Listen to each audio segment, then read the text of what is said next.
शिव महापुराण में अगर किसी चीज़ की बात कही गई है तो वो विश्वास की बात कही है, वो भक्ति और भरोसे की बात करी गई है, विश्वास। रामचरितमानस में भी शंकर भगवान को विश्वास कहा गया है। शिव जी को पूर्ण भरोसा और पूर्ण विश्वास की तुलना तुलसीदास बाबा ने दी है, और तुलसीदास बाबा ने जब पूर्ण तरह से भगवान शंकर को विश्वास कर दिया है, विश्वास की तुलना कर दी गई है, तो संपूर्ण जगत में संपूर्ण जनमानस को ये देख लेना चाहिए कि विश्वास अगर होगा तो परमात्मा भी आपके सम्मुख में आकर खड़े हो जाएंगे, और अगर विश्वास नहीं है तो परमात्मा भी नहीं आ पाएंगे। किसके वचन पर, किसकी बात पर आप भरोसा करते हैं, किसके वचन पर आप भरोसा करते हैं, किसकी बात पर आप भरोसा करते हैं, यह आपके ऊपर निर्भर करता है, यह आपके ऊपर है। एक व्यक्ति ने प्रवचन में सुन लिया था कि जब कोई गिरता है तो उसको मेरा शिव अपने हाथ में झेलता है। उसने एक प्रवचन में सुना, उसने एक प्रवचन में ये सुन लिया कि जब जब कोई गिरता है तो उसको भगवान भोलेनाथ अपने हाथों में झेलते हैं, अपने हाथों में परमात्मा झेलता है। ये उसने अपने प्रवचन में, सत्संग में, कथा में सुन लिया, प्रवचन में ये उसने सुना। और जब उसने प्रवचन में ये सुना तो उसने ये विचार किया कि अब मैं प्रवचन में तो सुनकर आया हूँ, मैंने प्रवचन में तो ये सुना है कि गिरने पर परमात्मा अपनी गोदी में उसको झेल लेता।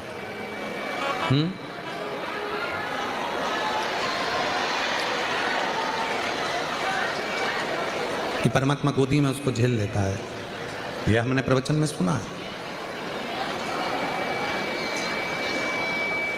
पर गिर के नहीं देखा, और उस व्यक्ति ने अपना विचार करा कि अब एक काम करता हूं कि एक कुएं में मैं गिर कर देखता हूं। पर संत ने यह थोड़ी ना कहा था कि तुम कुएं में गिर कर देखो, संत ये थोड़ी ना बोले हैं कि तुम कुएं में गिर कर देखो। संत ने तो कहा कि जब संसार का मनुष्य गिरता है तो उसको शिव अपने हाथों में झेल लेता है, भगवान शंकर अपने हाथों में झेल लेते हैं। पर उस व्यक्ति ने वो सत्संग करने वाले, प्रवचन करने वाले के मुख का शब्द सुना, और सुनने के बाद में वो मुख का शब्द सुनकर कुएं में कूदने के लिए, कुएं में गिरने के लिए गया। और जब वो कुएं में गिरने के लिए गया तो उसके मन में आया कि प्रवचन देने वाले ने तो कह दिया कि जब कोई गिरता है तो शिव जी उसको झेलते हैं, और मान लो मैं कुएं में गिर गया, शिव जी नहीं आए झेलने के लिए, तो मैं तो मर ही जाऊंगा। एक काम करता हूं कि मैं कुएं में गिरूं भी और मरूं भी ना, भगवान आएगा तो ठीक है, नहीं आएगा तो ठीक है। पाँव में रस्सी बांध ली उसने, और पेड़ से बांधकर रस्सी को वो कुएं में कूद गया। 2-3 दिन तक वो कुएं के अंदर लटका रहा, पर शिव नहीं आया, भगवान नहीं आया, भगवान पहुंचे ही नहीं। फिर जब भगवान वहां नहीं आए, वहीं से एक व्यक्ति निकल कर जा रहा था, और उस व्यक्ति ने देखा कि कोई कुएं में पड़ा हुआ है। उसने जाकर पूछा, भैया मैं तुमको कुएं से निकाल देता हूं, मैं तुमको कुएं से निकाल देता हूं। तो उसने कहा, नहीं नहीं, मुझे कुएं से मत निकालो। मैंने किसी के प्रवचन में सुना था कि जब कोई व्यक्ति नीचे गिरता है तो उसको शिव अपनी गोदी में झेल लेते हैं, भगवान शंकर उसको अपनी गोदी में झेल लेते हैं। मैंने ये प्रवचन में सुना।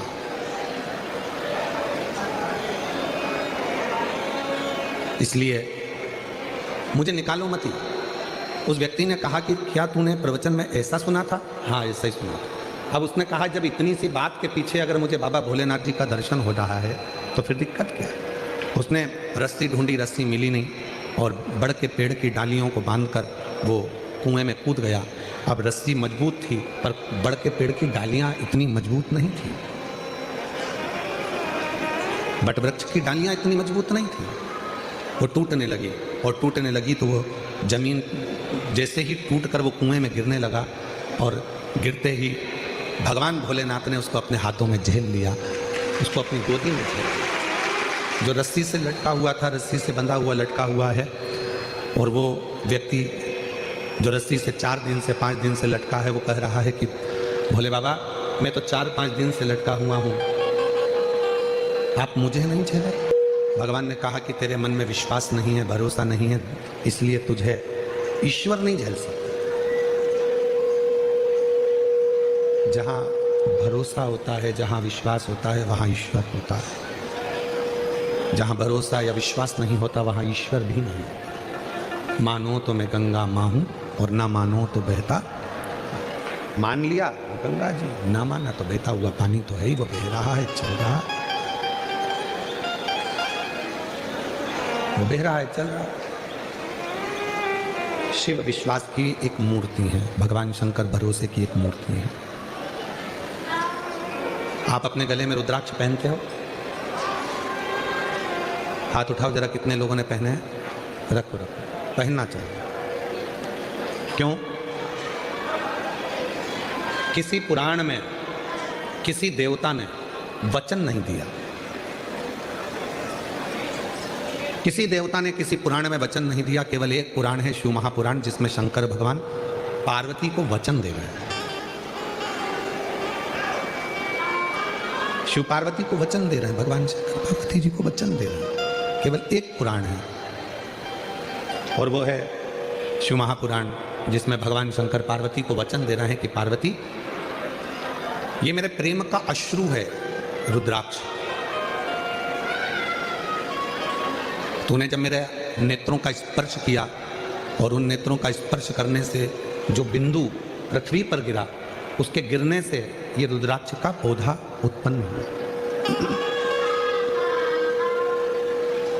रुद्राक्ष का पौधा उत्पन्न हुआ, ये मेरे प्रेम का प्रतीक है। और दुनिया के लोग, अगर कोई संसार का मनुष्य मुझे ढूंढना चाहता है तो पार्वती, ये रुद्राक्ष मेरा खुद का एक स्वरूप है, जिसके पास रुद्राक्ष होता है।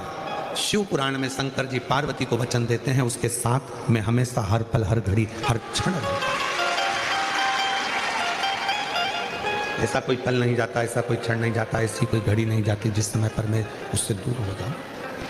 मैं उसके साथ रहूं, उसके हर पल हर घड़ी हर क्षण उसके साथ।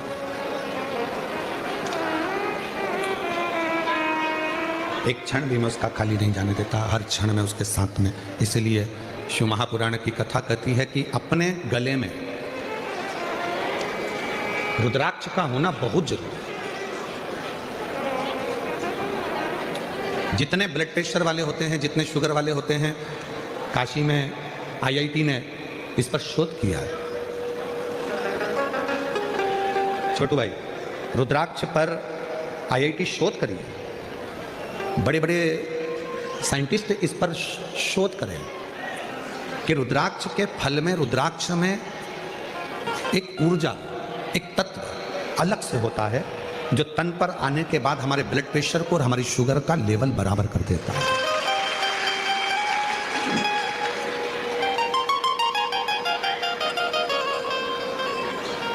वो हमारे शुगर के लेवल को बराबर कर देता है, बराबर।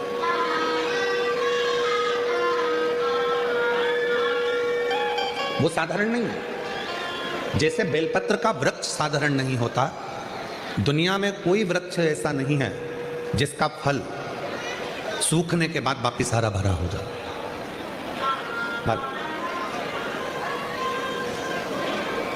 दुनिया में केवल एक बेलपत्री का वृक्ष ऐसा है जिसका बेल का फल बेल के पेड़ में लगा लगा यदि सूख भी जाता है तो सूखने के बाद बेल वृक्ष उसको वापिस ताजा कर देता है, हरा कर देता है और वापिस वो भर जाता है। केवल एक बेल का पेड़, बेल वृक्ष केवल ऐसा है जिसका फल पुनः वापिस ताजा हो जाता है। अगर किसी ने फल को नहीं तोड़ा, वो फल लगा हुआ और उस फल को लगे हुए फल को कोई नहीं तोड़ रहा है तो वो फल लगा लगा लगा लगा लगा लगा वापिस ताजा हो जाएगा, वापिस निर्मल।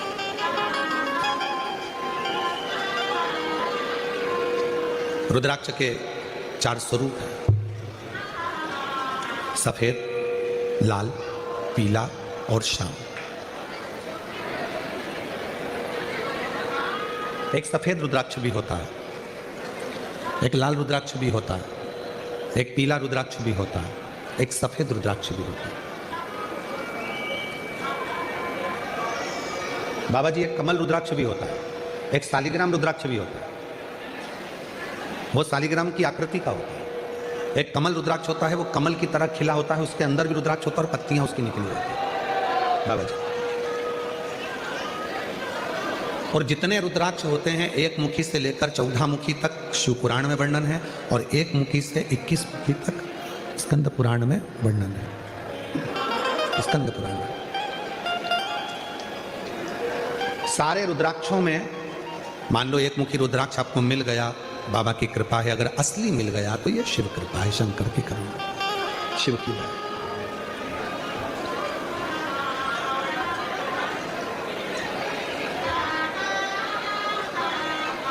पर संपूर्ण रोग, संपूर्ण दुख, संपूर्ण तकलीफ, संपूर्ण बीमारी, संपूर्ण कष्ट, संपूर्ण समस्या का हल करने के लिए 2 रुद्राक्षों का महत्व कहा है। बहुत सालों के बाद ये बात निकली है व्यासपीठ से। हो सकता है आप लोगों के भाग्य होंगे, सूरत वासियों के, तो ये कथा है। 2 रुद्राक्ष ऐसे होते हैं जो संपूर्ण बीमारी के लिए, रोग के लिए, तकलीफ के लिए, कष्ट के लिए, दुख के लिए निवारण का कार्य करते हैं। वो है पहले नंबर पर 5 मुखी रुद्राक्ष। क्यों? शिव पंचानंद है। भगवान शंकर का एक मुख अघोर मुख है। अघोर मुख, अघोर मुख का मतलब है कि उनको क्रोध नहीं आता। अघोर मुख का मतलब है कि वो शांत स्वरूप है। कर्पूर घोरम करुणा।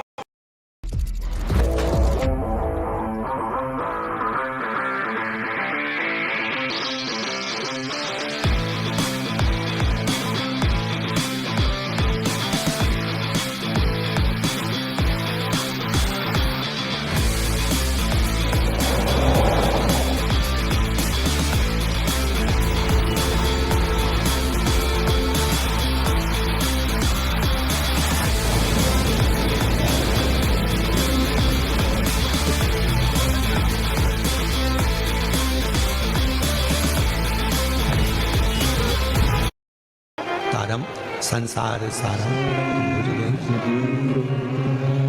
कर्पूर करुणावतारम संसार सारम भुजगेन्द्रहारम सदा हृदयारविंदे भवं भवानी सहितं नमामि। जैसे आरती होने के बाद में कर्पूर गौरम जब हम गाते हैं और उसमें कपूर को अग्नि में डालते हैं, कपूर को अग्नि में दिया जाता है। आपको सबको कथा में हमने पहले भी वर्णन किया कि कपूर किसका प्रतीक है। जो आरती के बाद में कपूर लगाया जाता है वो किसका प्रतीक है? यदि आपने पूर्व में शिव पुराणों को सुना होगा तो उसमें हमने वर्णन किया है। पूर्व में अश्वमेध यज्ञ होते थे। अश्वमेध यज्ञ का जो अश्व होता था वो पूरा दिग्विजय करने जाता था। फिर वो अश्व आता था और उस अश्व को अग्नि की साक्षी में दिया जाता है। अब आज का व्यक्ति तो इतने सारे अश्वमेध यज्ञ नहीं कर सकता। आज के व्यक्ति के पास टाइम भी नहीं है, तो वो यज्ञ भी बड़ी मुश्किल से कर पाता है, हवन में भी बड़ी मुश्किल से बैठ पाता है। अश्वमेध यज्ञ का पुण्य कैसे प्राप्त हो? तो भगवान राम जी ने अपने गुरु विश्वामित्र जी से ये पूछा था कि हमें, वशिष्ठ बाबा से पूछा था कि हमें अश्वमेध यज्ञ का फल रोज प्राप्त हो। हम अश्वमेध यज्ञ तो एक ही बार करें, पर उसका फल रोज प्राप्त हो, उसके लिए क्या करना चाहिए? तो वशिष्ठ बाबा ने, विश्वामित्र जी ने उस अश्वमेध यज्ञ के अश्व को कपूर बना दिया और उस यज्ञ कुंड में छोड़ा। तो कहा वशिष्ठ बाबा ने और विश्वामित्र जी ने, जब संसार का मनुष्य अपने घर में नित्य आरती करता है, विशेष आरती में जब कपूर की आरती करेगा तो उसको अश्वमेध यज्ञ का फल उसी क्षण प्राप्त होगा। अश्वमेध यज्ञ का फल प्राप्त करने के लिए हम रोज आरती के बाद थोड़ा सा कपूर लगा देते हैं और हम बड़े प्रेम से गाते हैं कर्पूर गौरम करुणावतारम। वो अश्वमेध यज्ञ का फल। हमारे सनातन धर्म में जितनी भी चीजें होती हैं कोई साधारण नहीं है हमारा। हमारे सनातन धर्म में जितनी भी चीजें हैं, हाथ में अगर हम मोली बांध रहे हैं, लाल लच्छा बांध रहे हैं, नाड़ा बांध रहे हैं, वो लाल पीला धागा बांध रहे हैं, क्यों बांधते हैं? किस लिए बांधा जाता है? उसको बांधने का केवल एक कारण होता है कि हम किसी दूसरे के बंधन में ना पड़ जाएं, तो वो बंधन बांधा था।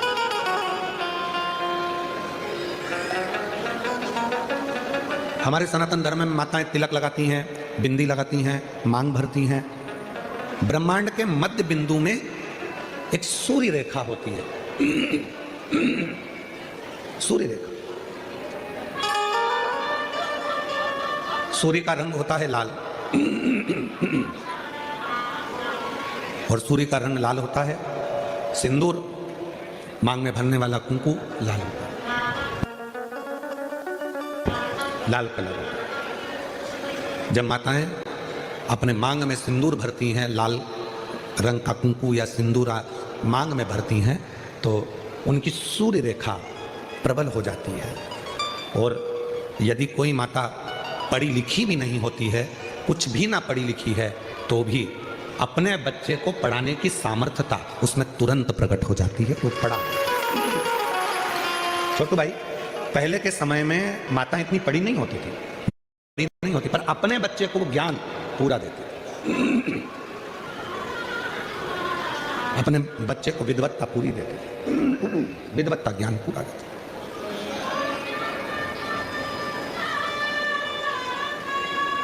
जितने भी सनातन धर्म के ये कार्य हैं, हाथ में मोली बांधना, मस्तक पर तिलक लगाना, मांग भर लेना, मंगलसूत्र धारण कर लेना, शादी के समय पर मंगलसूत्र गले में पहनाया जाता है। क्यों पहनाते हैं मंगलसूत्र? क्योंकि उस मंगलसूत्र में कुछ दाने काले होते हैं, कुछ दाने पीले होते हैं। कुछ दाने सोने के होते हैं पीले कलर के, कुछ काले कलर के होते हैं, और बीच में एक छोटा सा पेंडिल हो जाता है, मंगलसूत्र। वो मंगलसूत्र शादी के मंडप में लड़का लड़की को इसलिए पहनाता है कि इस मंगलसूत्र को तुम देख लो, जैसा ये मंगलसूत्र है वैसा ही हमारा जीवन रहेगा। कुछ दिन काले रहेंगे तो कुछ दिन पीले रहेंगे, कुछ दिन सुख के रहेंगे तो कुछ दिन दुख के रहेंगे। पर चिंता मत करना, ये सुख और दुख के दिनों में जब हम पूर्ण तरह से निकल जाएंगे, तब आखिरी में एक पेंडिल आता है, उसी तरह फिर हमारी जिंदगी में एक आनंद का दिन जरूर आएगा। वो दिन जरूर आएगा, वो दिन अपनी जिंदगी में खुशी का दिन जरूर आएगा, सुख का दिन जरूर आएगा।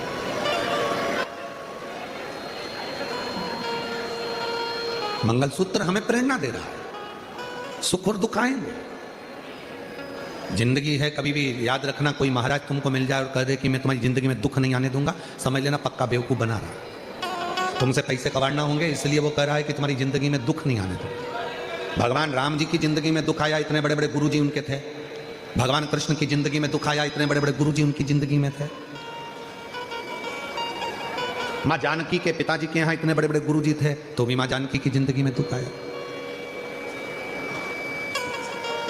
तो कोई तुमसे कह दे कि मैं तुम्हारे जीवन में कभी तुम्हें दुख नहीं आने दूंगा, मैं तुम्हें ऐसी विद्या बता दूंगा कि तुम्हें तकलीफ नहीं आएगी, या मैं तुम्हारे को कहीं से गड़ा हुआ धन निकाल कर दे दूंगा, या मैं तुम्हारे लिए कोई ऐसा जादू फादू कर दूंगा, कहने में मत आना।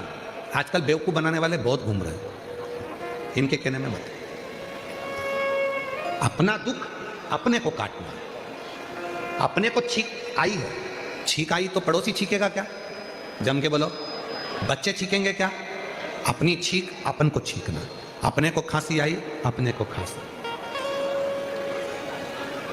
अभी हमारे गले में खराश आ रही थी और हम माइक बंद करके तुमको इशारे में बोले खराश लो, तो तुम्हारे खराशने से हमारा खराश बंद हो जाएगा क्या? अरे बोलो तो जम के, नहीं होगा। दुख तुम्हारा है। कबीरा बाबा ने कहा, गुरु की करनी गुरु भरेगा और चेले की करनी चेला, उड़ जाएगा हंस अकेला। आपके कर्म का भोग आपको भोगना। हम क्यों कहते हैं कि शंकर जी के मंदिर जाओ, एक लोटा जल चढ़ाओ, घर का प्रत्येक बच्चा शिव के मंदिर जाए? क्यों कहते हैं? क्योंकि उसके कर्म का भोग उसको भोगना है। आज से अगर वो मंदिर जाना चालू कर देगा, लोटा भर के जल चढ़ाना चालू कर देगा, तो उसकी जिंदगी वो अच्छी बनाना प्रारंभ कर देगा, उसका जीवन सार्थक बनाना चाहिए। इसलिए उसको स्वयं मंदिर जाना, उसको स्वयं मंदिर पहुंचना, उसको स्वयं जल चढ़ाने जाना, उसको स्वयं को भगवान का भजन करना। कई माताएं कह देती हैं कि गुरुजी मेरा बेटा पशुपति व्रत नहीं करेगा तो मैं कर लूं। तो हमने कहा कि क्यों नहीं करेगा, बोलो उसको, तेरे ही भाग्य के लिए कर रहे हैं ना, तू अपने लिए ही कर रहा है ना, कर। शंकर के मंदिर में एक लोटा जल तू अपने लिए चढ़ा रहा है ना, चढ़ा।